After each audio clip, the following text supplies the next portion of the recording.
Suara dering telepon terdengar memenuhi ruangan.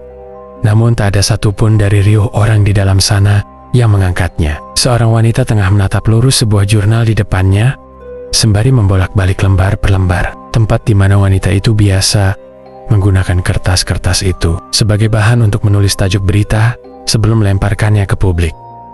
Tiba-tiba, seseorang menyentuh punggungnya, mengejutkannya sembari menatap dirinya dengan ekspresi wajah bertanya. "Hei, ngapain sih lo? Itu telepon di meja lo bunyi dari tadi," katanya dengan suara ketus. "Oh ya, sorry, gue nggak dengar tadi," ucap si wanita yang tersenyum agak canggung. Orang itu menggeleng-gelengkan kepala menatapnya sejenak, sembari berdaham lirih. Aneh. Sebelum ia melangkah pergi dengan wajah jengkel, sementara si wanita mengangkat telepon. Mendengar suara dari ujung lain, yang tampak sama gusarnya. "Bangsat lo ya," kata si penelpon setengah berteriak. "Lo dari tadi kemana sih? Gue hubungi dari tadi nggak diangkat-angkat." Ya, sorry. Gue tadi di kamar mandi soalnya," ucap si wanita sembari membuka kembali lembar per lembar. Di buku jurnalnya, yang penuh dengan coretan dan tulisan-tulisan, acak seadanya. Sementara gagang telepon sudah disanggah oleh bahunya, si wanita kembali mencoret-coret entah apa di dalam buku jurnalnya. Kebiasaan yang sudah lama ia miliki, bahkan ia sendiri tidak tahu sejak kapan kebiasaan mencoret-coretan tak berdasar di jurnalnya. "Ya sudah, gini loh," ucap si penelpon yang kini suaranya terdengar lebih serius. "Gue baru aja dapat kabar. Ada sesosok mayat baru aja ditemukan di sebuah rumah gubuk di tengah ladang tebu. Lo bisa nggak ke tempat kejadian perkara? Soalnya si Riko lagi gue suruh ngerjain hal lain." Hening. Si wanita terdiam sejenak sebelum si penelpon memanggilnya kembali. "Weh, gimana? Lo bisa nggak ke tempat kejadian perkara sekarang?"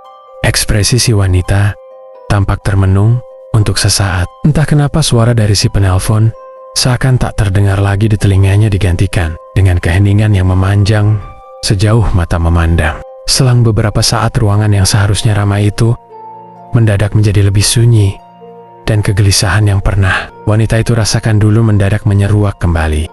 Wanita itu baru sadar bila firasat yang dulu seringkali menghantuinya mendadak kembali, dan bayangan-bayangan hitam yang ada di sekeliling membuatnya tahu bahwa meski dalam keheningan, ia tidak benar-benar sendiri. "Mira," teriak si penelpon yang sontak membuyarkan lamunan si wanita. "Lo denger gue nggak sih? Bisa nggak?"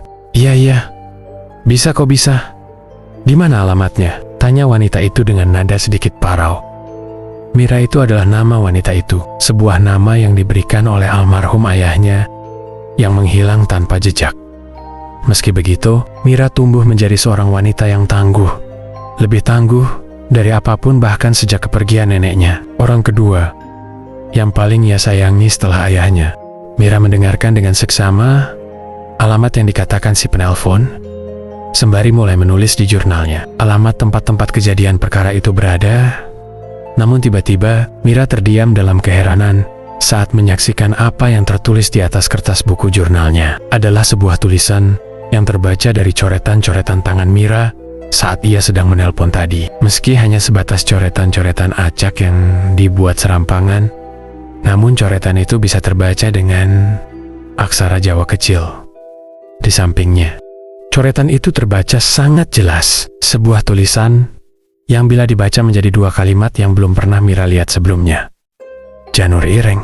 Mira melangkah turun dari mobil tua yang ia pinjam dari kantor untuk datang ke tempat kejadian perkara, tempat di mana sesosok mayat baru ditemukan. Lokasinya sendiri berada di sebuah perkebunan tebu yang rimbun dan jauh dari hiruk-pikuk permukiman penduduk, sehingga mayat yang baru saja ditemukan sudah dalam kondisi yang benar-benar mengenaskan. Setidaknya, itu yang Mira tahu dari percakapan di telepon tadi.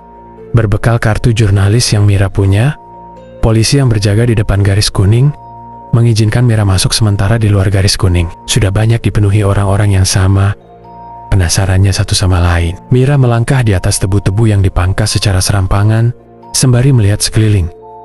Dan Mira merasa aneh, untuk apa seseorang tinggal di tengah lahan tebu seperti ini.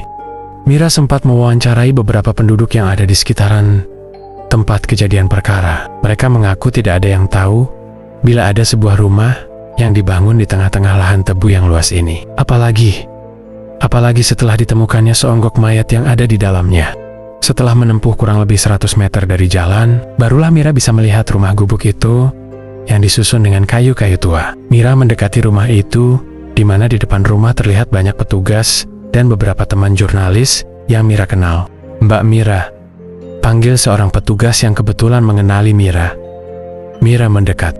"Bapak," ucap Mira kepada petugas, "bagaimana Pak keadaan mayat yang ditemukan? Apakah sudah diidentifikasi? Siapa dia?" "Saat ini masih belum, Mbak. Informasi itu masih sedang kita dalami," ucap Pak Polisi yang membuat Mira mengangguk. "Lalu Pak, soal kematiannya bagaimana?" "Saya mendengar kalau kematiannya..." Mira terdiam sejenak. "Gak wajar." Si petugas hanya diam saja, sembari sesekali memperhatikan sekeliling. Mira bisa melihat gelagat yang tidak nyaman pada si petugas, sehingga tanpa menunggu jawaban, Mira langsung mengatakannya. "Boleh saya masuk, Pak? Saya mau melihat kondisi mayatnya," tanya Mira yang dijawab langsung oleh si petugas dengan anggukan. "Tentu Mbak Mira, tentu saja, silahkan." "Tapi Mbak..." Polisi itu menatap Mira nanar. Kondisi mayat itu sangat... Mira terdiam menunggu. Memprihatinkan. Mira mengangguk, mencoba mengerti maksud baik petugas yang berjaga. Mira pun melangkah masuk ke dalam rumah gubuk, tempat di mana Mira bisa melihat lebih banyak lagi petugas sedang mengerjakan pekerjaannya masing-masing. Tepat di saat Mira menginjakkan kakinya di dalam ruangan tempat mayat itu berada, Mira langsung menutup hidung. Aroma busuk yang menyeruak itu langsung membuat Mira terhuyung. Makanan yang Mira telan seperti ingin melompat keluar. Sementara di sekelilingnya orang-orang yang sedang mengidentifikasi menatapnya sebelum memberi Mira masker. Meskipun Mira sudah mengenakan masker, namun aroma busuk mayat itu masih tercium. Berkali-kali Mira menyentuh hidungnya dengan tangan, mencoba mengusir aroma memuakan itu sampai matanya tertuju pada sosok mayat yang ada di depannya. Mira terdiam, bingung harus berkomentar seperti apa, karena tepat di hadapannya terlihat seseorang tak dikenal, tengah duduk bersila di atas ranjang, dengan kondisi tanpa kepala. Mira masih tidak dapat berkomentar apa-apa selain syok menyaksikan ini. Ini adalah kali pertama Mira melihat hal ganjil yang seperti ini. Bagaimana mungkin hal seperti ini bisa terjadi? Sosok mayat tanpa kepala, dengan kondisi ia masih duduk bersila. Di depannya ada sebuah meja kayu dengan beberapa anggop dari tanah liat berisikan air dan kembang, serta keris yang tersusun rapi di sebelahnya. Mira menggernyitkan kening. Ia berpikir sejenak, apa maksud benda-benda di depannya ini? Apa mungkin sosok ini adalah seorang dukun? Mira terdiam cukup lama, sembari memotret mayat itu dari beberapa sudut yang bisa ia ambil. Sementara bau busuk itu semakin lama tercium, semakin busuk, seakan-akan memberitahu Mira bahwa mayat ini sudah lama mati. Setidaknya itu yang Mira tahu, mengingat ia sudah pernah menangani peristiwa kematian serupa seperti ini. Lebih dari 3 hari, tampaknya, ucap Mira di dalam hati. Kulitnya terlihat pucat dan menguning dengan lalat di sekelilingnya. Mira mencoba melihat sekeliling ruangan itu. Namun sayangnya, ia tidak menemukan apapun. Bisa jadi polisi sudah mengamankan beberapa bagian yang penting, yang kemungkinan bisa membantu penyelidikan. Namun dari semua yang bisa Mira lihat di sini, Mira mencium sesuatu yang lain. Sesuatu yang sedari tadi sangat mengganggunya. Mira menoleh, menatap sebuah pintu di ruangan lain. Pintu itu tertutup dengan garis kuning yang terpasang di depannya. Mira mendekatinya. Tiba-tiba sebuah kilasan aneh muncul dari dalam pintu yang tertutup itu. Mira bisa mendengar suara jeritan dari seorang perempuan yang terdengar di telinganya, terus-menerus meminta pertolongan. Anehnya, tak ada satupun orang yang ada di dalam sana mendengar suara itu. Penasaran, dengan perlahan-lahan, Mira mendorong pintu itu dan melangkah masuk melewati garis kuning yang terpasang di depan pintu. Di dalamnya Mira menemukan sebuah ruangan lain. Sebuah ruangan yang sama persis dengan ruangan tempat mayat misterius itu ditemukan. Bedanya hanya ada di ranjang kosong, di mana di dalam ruangan ini, ranjang kosong itu ditutupi oleh sebuah tirai putih transparan. Mira mengitari ranjang sementara ia melihat ke sekeliling. Sedari tadi, Mira masih bertanya-tanya, ruangan apa dan bagaimana bisa ada rumah yang dibangun di sini tanpa ada satu orang pun yang tahu. Hal ini tentu saja membuat Mira begitu tertarik. Mira pun mulai memeriksa ruangan itu. Sementara para petugas kepolisian dan jurnalis lain masih tampak sibuk dengan urusannya sendiri-sendiri. Di tengah ketegangan melihat bagian-bagian yang belum tersentuh itu, tiba-tiba Mira melihat sesuatu yang ganjil. Sesuatu yang ada di bawah sebuah kain hitam pekat yang dililit dan diletakkan di bawah ranjang bertirai putih itu. Mira mengangkat ranjang, meraih ikatan hitam pekat itu. Di dalamnya Mira menemukan sebuah cincin dengan batu berwarna merah delima tua yang lingkarannya terbuat dari tembaga kekuningan. Mira terdiam sejenak menyaksikan cincin itu. Sebelum Mira menyadari, ada sesuatu yang lain di balik ranjang itu. Mira tertegun menyaksikan sebuah buku tua yang dibuat dari kulit kambing berwarna coklat muda. Mira mulai membuka buku itu. Di depannya tertulis sebuah tulisan yang dibuat dengan menggunakan aksara Jawa kuno. Mira tidak mengerti buku apa itu sebenarnya, sebelum sebuah suara mengejutkannya. "Mbak," ucap seseorang dari luar ruangan, "tidak boleh masuk ke ruangan itu. Ini masih identifikasi, dilarang menyentuh atau melakukan apapun di sekitaran tempat kejadian perkara." Mira berbalik menyembunyikan buku dan cincin itu di balik baju belakangnya. "Iya, maaf Pak, saya akan keluar." Mira pun meninggalkan ruangan itu, menutup kembali pintu, dan meninggalkan rumah aneh itu. Siapakah sosok di balik mayat misterius itu? Sampai saat ini, Mira belum tahu. Di luar rumah, kepala petugas yang bertanggung jawab dalam kasus ini mulai diwawancarai banyak jurnalis, termasuk Mira. Rentetan pertanyaan diajukan, namun tampak si kepala petugas belum yakin dengan jawabannya sehingga semua jurnalis akhirnya meninggalkan tempat itu sementara waktu. Dari apa yang Mira dengar hari ini, banyak spekulasi ganjil dari informasi mengenai siapa sosok mayat tanpa kepala itu. Selain itu, caranya mati pun menjadi tajuk pertanyaan. Apakah ia ditebas? Namun spekulasi, bagaimana bisa seorang menebas kepala tanpa membuat mayat itu tersungkur masih menjadi misteri. Pertanyaan itu sampai saat ini belum terjawab, karena faktanya mayat itu ditemukan dalam keadaan duduk bersila. Mira bersiap kembali ke kantor dan mempersiapkan laporannya hari ini. Ia melangkah keluar dari lokasi, menuju mobil tua yang ia parkir di samping jalan. Namun tiba-tiba, pandangan Mira teralihkan, melihat seseorang tengah menatapnya jauh dari samping sebuah mobil hitam. Seorang wanita tua yang mengenakan kebaya dengan rambut disanggul, memperhatikannya. Seakan ada sesuatu yang ia cari ada dalam dirinya. Mira masih menatapnya sebelum sopirnya melangkah keluar dari dalam mobil dan membuka pintu. Wanita tua itu melangkah masuk, diikuti si sopir, sebelum akhirnya mobil hitam itu melaju melewatinya. Mira membuka pintu mobil, melangkah masuk. Dilihatnya sekali lagi, cincin dengan batu delima merah itu dan buku dengan kulit kambing, sebelum Mira menyadari ada sesuatu yang ganjil pada dua benda itu. Saat Mira menimbang-nimbang apa hubungan sebenarnya dengan semua ini, tiba-tiba mata Mira teralihkan pada coretan di atas jurnalnya yang terbuka. Mira menatapnya sebelum menyadari tulisan dengan aksara Jawa itu terlihat sama dengan satu dua kata penyebutan yang benar-benar sama. Mira membaca kembali tulisan itu, dan Mira tahu arti aksara Jawa itu. "Janur Ireng adalah santet yang menghabisi nyawa seluruh keluargaku." Mira mengendarai mobil. Jam menunjukkan pukul 5 sore. Setelah mendapat sedikit informasi yang bisa ia gali dari tempat kejadian perkara, Mira berniat langsung mengerjakan semua laporan tentang penemuan mayat tanpa kepala itu untuk deadline berita esok sesuai instruksi dari kepala redaksi Mbak Stella. Mira melangkah masuk, namun tiba-tiba perasaan tak enak itu muncul begitu saja. Mira berhenti di depan lift. Mira yang seorang diri merasakan sesuatu yang ganjil. Belum pernah Mira merasakan kantor tempat ia bekerja sesunyi ini.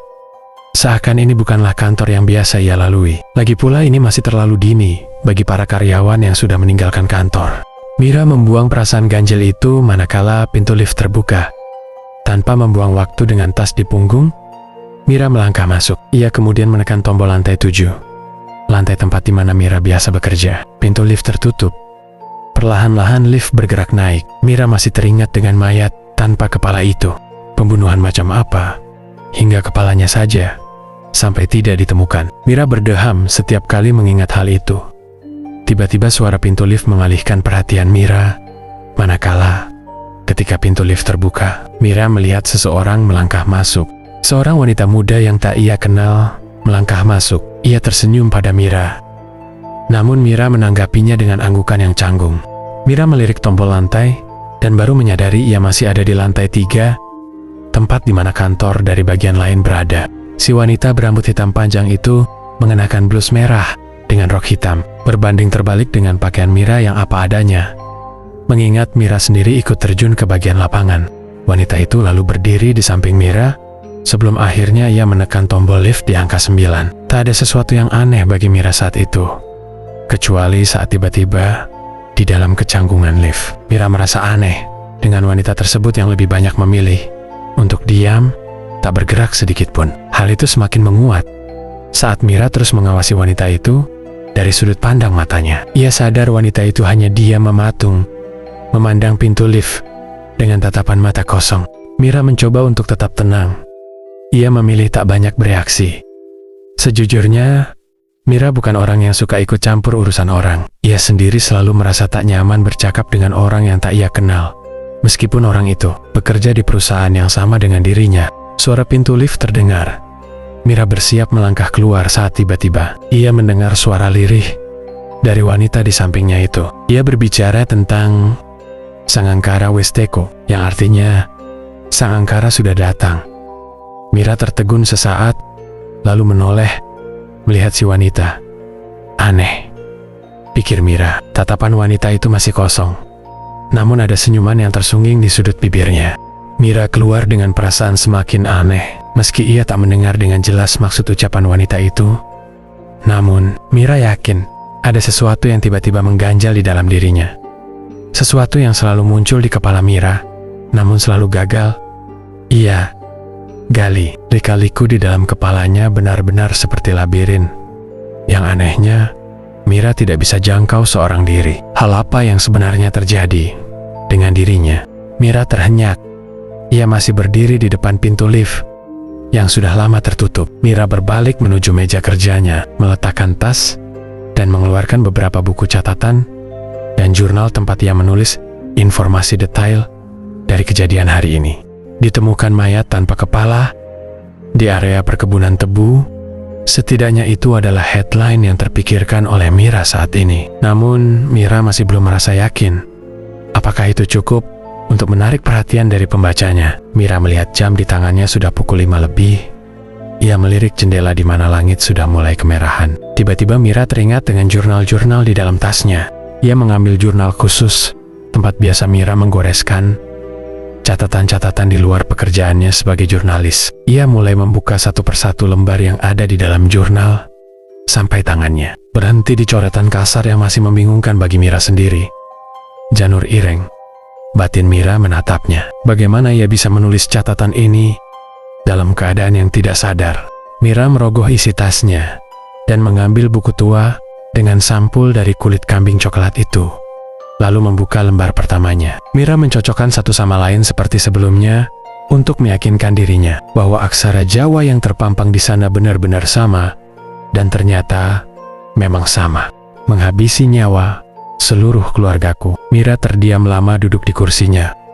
Ia memikirkan siapa yang menulis dan meninggalkan catatan ini di dalam ruangan itu. Apakah mungkin si pemilik catatan ini adalah mayat tanpa kepala itu? Entahlah. Pikiran Mira masih kalut. Mira kemudian membalik halaman per halaman berikutnya hingga halaman terakhir. Namun tak ada yang Mira pahami ataupun mengerti, karena semua halaman yang ada di dalam buku kuno itu nyaris dipenuhi tulisan-tulisan dengan aksara Jawa yang Mira sendiri tidak dapat membacanya. Padahal Mira sendiri lahir dan besar di Jawa. Suara telepon di meja Mira tiba-tiba berbunyi, sampai membuatnya terlonjak. Namun dengan sigap Mira mengangkatnya. "Mir," ucap si penelpon. "Riko?" tanya Mira. "Syukur masih ada lo di kantor. Gue bisa minta tolong buat cek buku gue di atas meja. Kayaknya gue lupa tanggal berapa. Gue ada wawancara dengan Pak Sobo. Gue butuh nih. Bisa nggak?" Mira menoleh melihat meja Riko sebelum mengatakannya. "Buku warna hijau tua itu?" "Ya, betul sekali. Thanks God. Bisa lo lihat kan, Mir? Tanggal berapa?"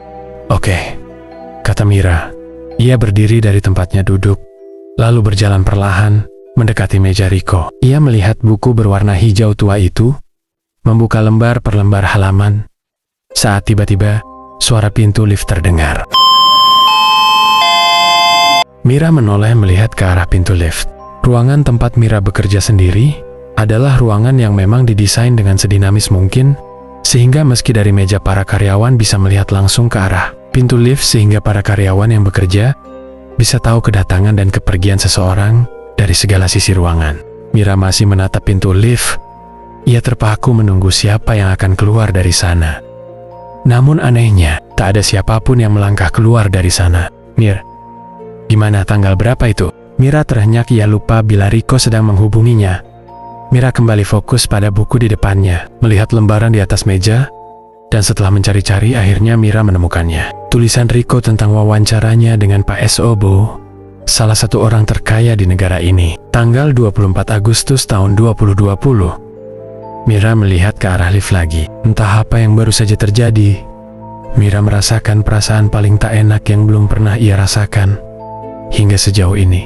Oke, makasih Mir. Gue berutang sama lo. Ngomong-ngomong, kok lo masih ada di kantor sih? Mira tidak mendengar apa yang Riko katakan. Ia masih fokus menatap pintu lift. Hingga dari jauh, terdengar suara langkah kaki mendekat. Seseorang baru saja melangkah masuk. Tap, tap, tap. Mira menatap bayangan hitam orang itu yang berjalan mendekat ke arah tempat Mira berdiri. Sosoknya tinggi semampai, dan dari bayangan lekuk tubuhnya, Mira merasa familiar. Ia terlihat seperti Mira terhenyak saat tahu itu adalah wanita yang ia temui di dalam lift tadi. Getih ireng sing nengen jero awak menungso iku ngunu tondo, jalar teko, pitulakon, kowe salah sijine sing onok neng takdir. Rambat soko kembang wijaya kusuma, yang artinya darah hitam yang ada di dalam tubuh manusia itu adalah pertanda dari datangnya musibah 7 cerita. Kamu adalah salah satu yang ada dalam takdir. Bunga merambat wijaya kusuma. Mira terpaku menatap wanita itu. Ia berbicara dalam logat bahasa Jawa yang kental. Aneh. Apa yang ia cari di sini? Kenapa ia ada di sini? Mir, ada orang lain ya di situ? Ucap Riko dari pesawat telepon. Namun Mira tak bergeming mendengarkan. Ia lebih tertuju pada wanita itu yang mendekatinya. Namun berhenti di meja tempat ia bekerja. Tak lama, wanita itu mengelus perlahan buku tua itu sebelum menatap wajah Mira yang masih penasaran. Buku teko Trah Bolosedo yo mbak. Trah ireng sing jenenge Kuncoro, yang artinya buku dari darah Bolosedo ya mbak. Darah hitam yang bernama Kuncoro, ucap wanita itu sembari menyeringai menyentuh buku itu. Namun tak lama, ia melirik Mira. Tatapannya begitu mengerikan. Jenengan sinten, onok urusan opon jenengan ten meriki? Yang artinya, Anda siapa? Ada urusan apa Anda di sini?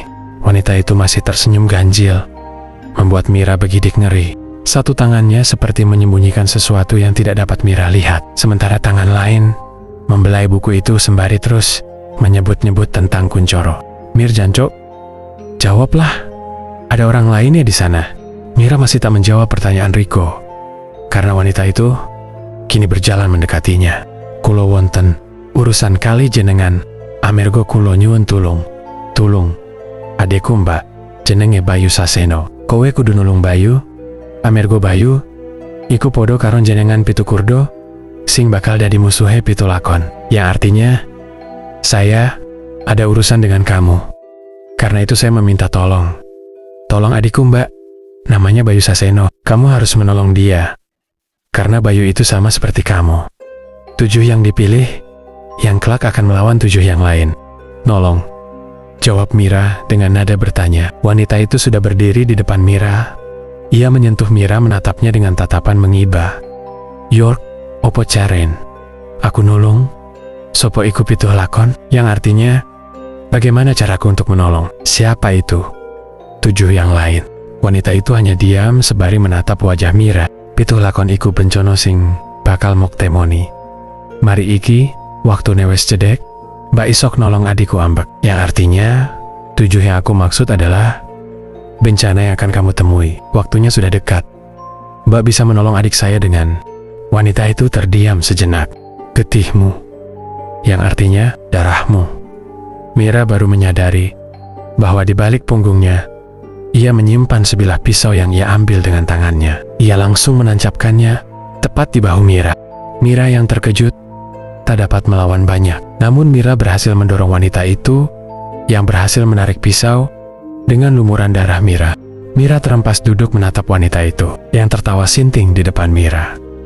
Ia menjilati darah itu sebelum menyayat pergelangan tangannya sendiri dan membuka buku itu dengan cara membabi buta. Lembar per lembar ia buka seperti tengah mencari sesuatu. Saat ketika ia berhasil menemukan halaman yang ia cari, ia mulai mengoles darahnya juga dengan darah Mira dari pisau itu. Menuliskan sesuatu di dalam lembaran kertas itu. Sesuatu yang Mira tak tahu apa yang ia tulis sebenarnya. Setelahnya, wanita itu melihat Mira lagi dengan tatapan sinting. Mira bergerak mundur, takut bila ia akan menyerangnya lagi. Sementara rasa nyeri sudah menjalar di tubuhnya. Mir, ada apa? Kenapa lo teriak begitu? Mira baru sadar. Riko masih terhubung di ujung telepon. Dengan cepat Mira menyambarnya, lalu berbicara pada Riko. Tolong gue baru aja ditusuk pisau sama seseorang. Tolong gue, Rik, ucap Mira.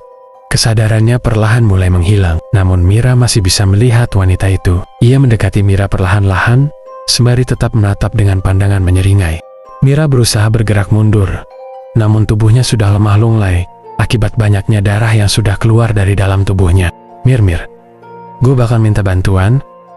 Lo lakuin sesuatu yang bisa bikin lo tetap hidup, Mir, ucap Riko dengan nada panik.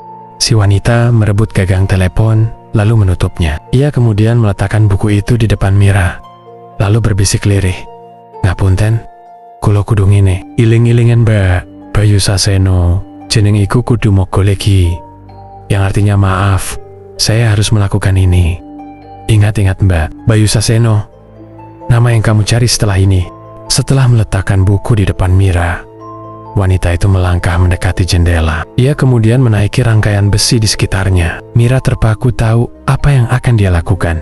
Mbak, jangan Mbak, teriak Mira. Mira berusaha bangkit, memaksa tubuhnya untuk berdiri, namun ia gagal. Seluruh persendiannya sudah lemas. Bahkan sebagian tubuhnya sudah tak dapat digerakkan. Sesuatu yang seharusnya Mira bisa hentikan, namun rupanya menjadi pemandangan terakhir yang harus Mira saksikan saat wanita itu melompat begitu saja keluar dari jendela. Tepat dari lantai 7, tempat Mira berada. Perlahan semuanya menjadi sunyi senyap. Mira melirik buku itu yang diletakkan tepat di hadapannya. Terbuka satu halaman dengan coretan darah kental. Di atasnya tertulis sebuah bentuk kalimat yang Mira tak mengerti sama sekali. Sang angkara. Perlahan, semuanya mendadak gelap.